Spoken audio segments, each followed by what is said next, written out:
Hello everyone and welcome to StudyIQ.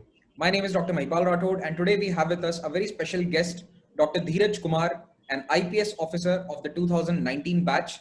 Dheeraj ji, welcome to StudyIQ. Thank you. Now we have invited Mr. Dheeraj today, Dr. Dheeraj today to our platform so that we can talk about a very particular aspect that aspirants often miss during their period of preparation. Now, since Dheeraj ji is a doctor himself, he knows how important health is. Apart from that, he is a very good athlete. And from what I gather via his pictures, he works very well for his physique, for his body, and he's an active sports person, even during the training period at the Sardar Vallabhbhai Patel Academy. So I would like to discuss the importance of health that aspirants often overlook today. Now, Dheeraj, the first question would be, how did you start your career in civil services? Where do you come from? What's your educational background? Where did you study? And how did you join the civil services? Please tell us about it. Yeah, I'm from Andhra Pradesh. There is a place called Nandalur, Kadapa district. So my parents are doctors. So looking at them, I've developed a fascination towards MBBS since my childhood. So that was my natural corollary after my intermediate. So I did my medicine. At the end of medicine, then I developed an interest towards civil services. So one of my friends by name Vivekananda, he was prepared, my batchmate. So I discussed with him and then I started off preparing for civil services. And I cleared in 2014 exam. So I was IRPS officer in 2015. So I trained with railways and I worked for railways for 4 years. And while working for railways, I gave the exam again in 2018. So, and I cleared in 2018. So I got through IPS. So you have been an railway officer and now you are an IPS officer. So you are under training right now, and I'm sure that the academy training is very rigorous and it automatically makes you very conscious towards your health. But I feel that aspirants these days, they don't work on their health. And most of us, we think that only studies is required to get through to this exam. What has been your personal perspective in this regard, that how important is health to an aspirant who's preparing for civil services or any other government competitive examination? For, not just for the people who prepare for any exams, be it civils or be it any other exams, health is fundamental for each and everyone, irrespective of gender, age, and whatever their activities are. So let's after accepting this fundamental point, I'll tell you why is it more important to be more focused on fitness or health when it comes to exams. Because if you take an exam like civil services, it actually demands 1, 2, sometimes 3, 4 years of continuous preparation. You can't just engage yourself in any other activity. Most of the people, they just leave their jobs and they start preparing, and then they start having ponchos, they start having overweight, and they try to binge it. It's very common, it's quite common. Most of us will do that because of the pressure. And at that time, we need to have a mindset. During preparation, we need to have a mindset as to we have to be physically active. Because if you're physically active, there is something called dopamine that releases in your body, in your mind, and that keeps your mind fresh and healthy. And healthy mind is actually a very good place to memorize things. It actually moves you towards a very positive ecosystem mentally. So your focus levels increase, your attention levels increase, your understanding ability increases, and you will be very positive. Even if you get 10, 15 marks, a little lesser in prelims tests, or if you're not able to understand something, and if you're overshooting the targets in your timetable, you'll stay positive and you'll stay calm. That I'm going to get it.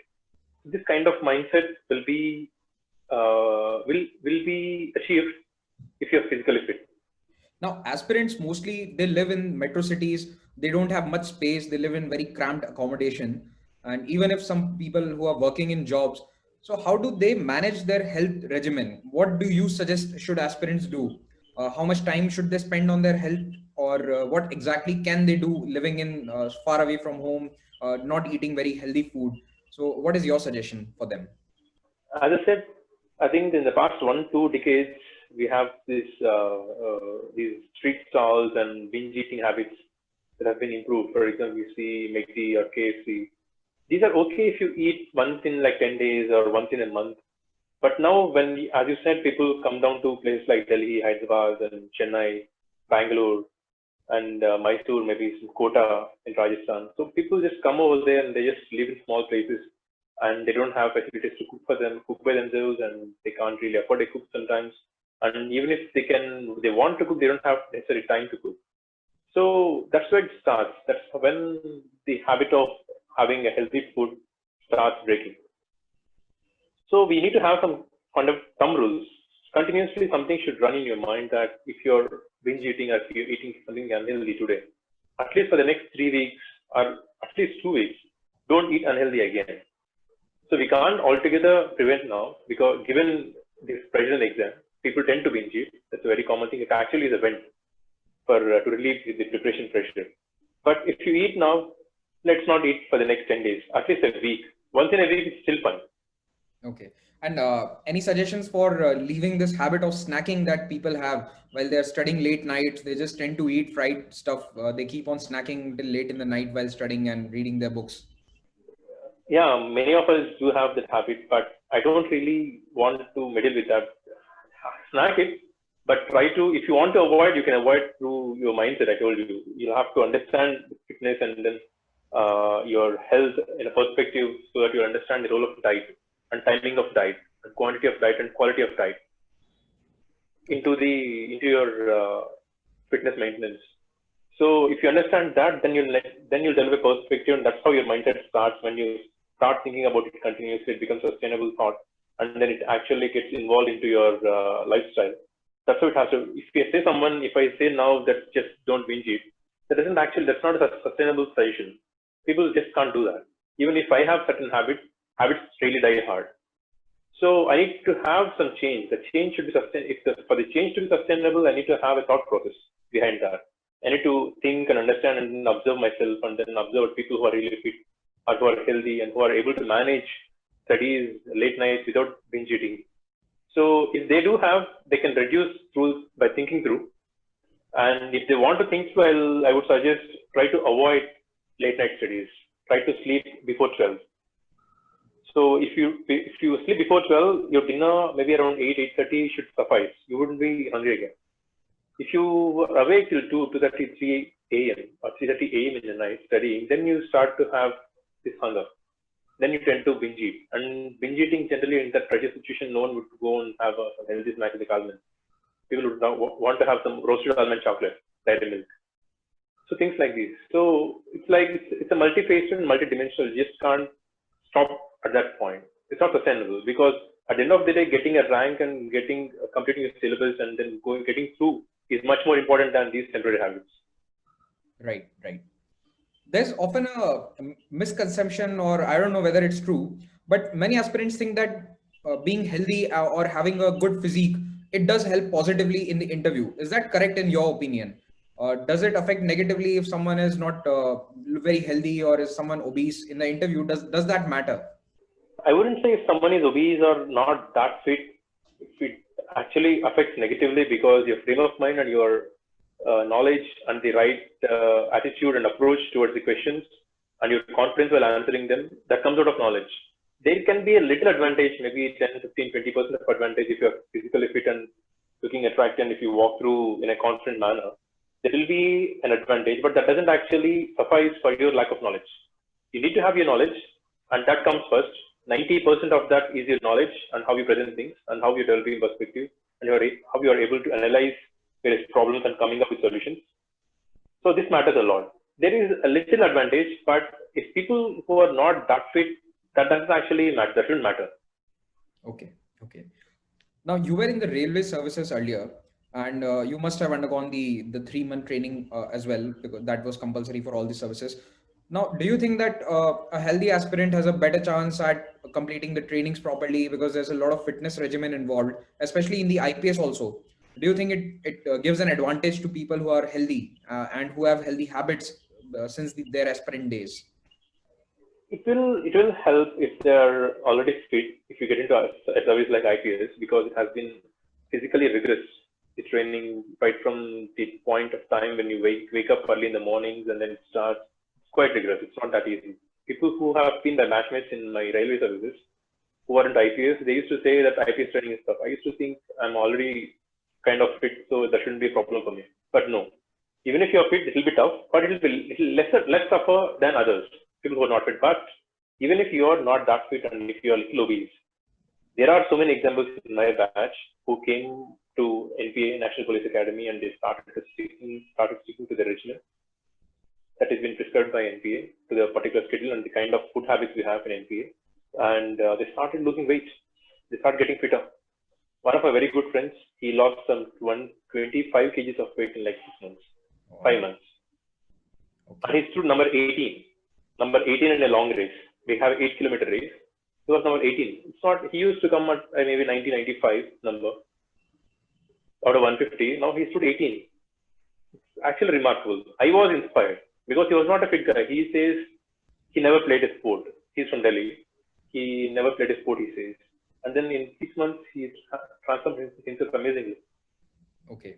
Now coming to the aspect of sport, do you think that any particular sport will be beneficial that you recommend that aspirants can involve in their lifestyle, or like something like football or any other sport that you would have found helpful? I would suggest any sport to their liking, maybe badminton or football, 4x4 football and volleyball, street cricket, basketball, any sport which is like tennis, any sport of their liking, but they should actually balance this hobby of theirs, their preparation. It should be just like a event. I would suggest badminton because it doesn't take much time. You can have multiple games. It's more or less risk free. There won't be any risk of injuries. If you take football, it needs amazing fitness. You might injure yourself. You need to come to a particular shape and then start playing football. Right. You just can't go and play football. Maybe tennis or badminton could be games which can actually see you sail through. You're correct that the risk of injuries must not outweigh the benefit of health that you're getting from a sport. So we should always be first targeted towards the cracking the exam, cracking the civil services, and injuries can hamper that. So that was really helpful. And one last aspect of health that I would like to discuss with you is the mental health. Now you have prepared for this exam long enough. You even prepared while you were working in the railway services. How important do you think is mental health, the aspect of mental health for an aspirant or cracking these exams? Mental health again is one more vital thing.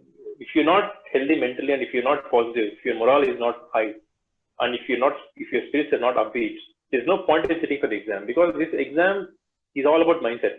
This exam is all about the tenor of your mind.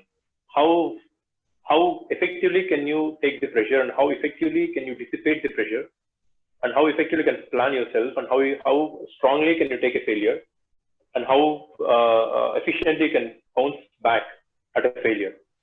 So for all these things, mental health, and you might be generally people who start for civil services would be aging around 24 to 30, 31, 32, 33. So most of them would be studying without any job at their hand. So there will be pressure upon themselves and from the family that they need to earn. Some people might be dependent on their families, and their families are not that financially well off. That pressure will be there. You need to handle that. And after a certain age, parents start pressurizing you for marriage. So that will be pressure again. And these are all external pressures. Leave all these things. Let's come to the examination process. In the examination process, there are so many pressures. You'll have various stages of exam, and there are various topics, and they're ranging from very easy to very difficult conceptually. And you'll have to compete with people, and you'll be giving mock tests. You might not improve sometimes, and you'll have to go and pinpoint on your deficiencies and then point them up and then note them down and work on them. So all these things, you might fail once, twice, thrice. There are 6 attempts for a general category candidate. So 6 attempts is not that less. So even if you're failing a third, you have traveled through certain journey. So I would suggest to go ahead and take 1 or 2 more shots if you're really confident enough, and if you want to. For that patience to make, your mental health is very important. You need to have that confidence. You need to have that strong fundamental thing in your mind that actually pushes you ahead, not pulls you down. For all these things, and to sail through, in interview, for example, if you're sitting down there and you've cleared your mains and you're sitting there with the interview, now that it is a very highly interactive session wherein you being an interview candidate will be interacting with 5 highly informed people who are old. They're experienced and highly informed and extremely talented and intelligent people. You just can't bluff with them. You just can't bluff with them with their emotions, with your emotions. You need to have those positive emotions to display there. If you don't have those positive emotions, you just can't be a positive person all of a sudden. So a positive person will actually exude that confidence in front of the interview board, and they will actually beat others just with their outlook. Me answering in a cringed manner and me answering in not so confident manner for the same question would be much more different from a person who's sitting over there exuding confidence and then speaking right up through his mind. It actually makes a lot of difference. And that 30, 35, 40 minutes of time, it's a huge difference. You'll be anywhere between 140 to 200 marks in interview. Right. Dheeraj, my last question for you would be that over your period of being an aspirant or preparing for this exam, any advice that you would give to the future aspirants that you gained from your own preparation and your own experience? Any words of wisdom that you would like to share apart from the questions that we already discussed? Words of wisdom is a little big word. I wouldn't say my words are that wise, but then I'll tell you some things out of my experience. I've prepared this exam. I've given it nearly 6 times. So I've cleared through thrice. I cleared in 2019 exam also. I got a bigger rank. I'm getting mostly IPS again. So, congratulations. So yeah, having this much of thank you. So having this much of experience and having traveled through with this exam for quite a long time, I can say that this exam is quite dynamic. And you'll have to first identify the traits that are needed or demanded rather by this exam from you. You need to understand that I told you, you'll have to be mentally very strong. You'll have to have that foundational thing in your mind that why do you want this exam? That actually drives you. You just can't sit down maybe late in the night all the time, and then you just can't keep studying all the way through the time of 1.5, 2 years without any motivation. You need to have that particular frame. Why I want this? How much do I want this? And how I'm going to get this? Just that you just can't sit here and then wish for it. Or I can't wish away my failure. Failure is there. It's like snake and ladder. You just keep moving and there are snakes. You need to be so smart that you just keep catching ladders all the time. And that comes with hard work, smart work, and your confidence that can be built only through time and right approach towards the exam. So if you ask me, try to understand that and then try to have a very good and very fairer understanding about the examination process. It is subjects in each step of the exam, right from prelim till interview stage, and how various current events are being interlinked dynamically to the subjects of to the topics of the exam. If you say, for example, now there is a standoff between Greece and Turkey. Turkey started exploring in the international waters unilaterally. Greece and France is coming for the support of support of Greece. Now this is an international scenario we keep reading in the paper. I think most of the civil service aspirants will be reading it in the international column. But smart aspirants will try to think this particular scenario in multiple angles. First, the geography. Now, what is a continental shelf? What is EEZ? Till what extent does it matter? What is UN clause? How is it being? Who will do that? What is International Seabed Authority? Who gives permission for international exploration in high seas or the international waters? What are the rights of any country in its EEZ? What are territorial waters and things like this? And that comes geography. Then comes the world geography. What is the orientation of Mediterranean? What are the distribution of countries around Mediterranean and Levant, Middle East? What is Sea of Marmara? What are the Straits of Dardanelles? There is a peculiar geography for Turkey. So if any smart aspirant just click on that particular area and where Greece and Turkey are present, what are the straits that are present, how they are related to other countries and Mediterranean, and what is the peculiar geography of Turkey, should evoke interest in them to learn for it, to look for it. And this thing, as an example, I just picked up this topic. You need to have this kind of inclination, inquisitiveness, to look up for questioning areas in the dynamic events that keep happening around us, internationally and nationally, sector as banking, for example.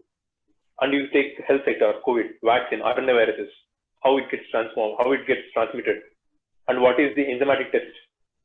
So each and everything that keeps happening around us, if you have this knack of picking up things and linking them to the exam, if I read something, if I read about this watch, if there is something that I can pick up from my observation of this watch, I should be picking it up. So right from, there is nothing that is unimportant these days. Gone are the days when there are set textbooks and set pattern of the exam, and these are the textbooks you have to read, and these are the questions, and you get those questions, write them properly, bit to bit, and you get your rank. No, it's not like that now. It's like UPSC is changing dynamically, and it's good for the country. Administration is always dynamic. So you need to have that knack of absorbing things. If once you're into administration, you don't know what is being thrown up to you.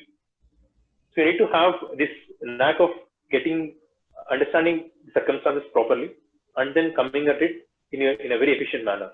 So that is being tested here in UPSC. So all the new aspirants develop this and try to be abreast with current affairs. Don't mug them up.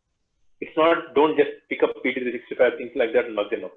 I would suggest you to have a continuous feed of current affairs. You read newspaper, pick up one newspaper, read it through, read economy, read polity, read current affairs, and read editorials, and read various analysis of various bills, environment regulations, and gain a perspective and follow through that particular topic. And that even needs to be followed down. That's how you develop perspective. If you follow all these things over a period of 1 year, when you sit down in the exam and start writing answers, you'll be in this high focus mental state that even if you have studied something like 10 months back in the corner of a newspaper, you'll remember that. Believe me. Just give you 100%, follow this strategy, and you'll definitely be recollecting all these things. Thank you so much for those actual words of wisdom. I must say that these are the words of wisdom that every aspirant needs: how to interlink topics, how to read something smartly for their preparation. So thank you so much for taking out the time for us, for StudyIQ, for the future aspirants, and I must say future officers of the country. And thank you so much, Dr. Dheeraj Kumar. We wish that you will be on our platform again sometime soon. So with that, I would like to end this session today. Thank you so much. And I wish all the aspirants, irrespective of what platform they follow and what news material or what coaching centers they do go, try to give your best and try to be the best versions of yourselves. And I wish you all the very best. Try to be smart, be strong, be mentally peaceful, happy, celebrate your life. Best wishes.